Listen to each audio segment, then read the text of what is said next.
Hello everybody, welcome back. Today as well we have got you another video. In this video I'll show you how you can simply go ahead and make Skip the Dishes account. But before that, please do make sure to like our video, subscribe our channel, and yes, without any further delay, let's get into our video. So for that matter, all you have to do is first of all access your Play Store and simply type in Skip the Dishes and simply install that particular app of yours.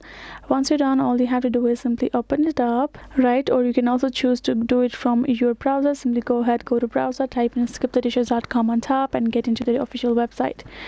So right over here you can see this kind of interface, right? All you have to do is to sign into your Skip the Dishes for the delivery and pick up purposes. Simply go ahead, tap on this enter your address, and you have to enter your address right over here. Once you enter your address, and you can add your apartment or unit number on top, your delivery instructions optional if you would like to, and tap on this find restaurant nearby. You will be able to set up your account just likewise over there. And when you have installed the app, you can open it up, tap on your profile icon, and you can check out the information. So to create your Skip the Dishes account is simply for you to enter the delivery address for you. Upon doing that, you are good to go. That is a simple way for you to do so. Hope this video was helpful to you all. Thank you so much for watching, and yes, I'll see you guys in our next video.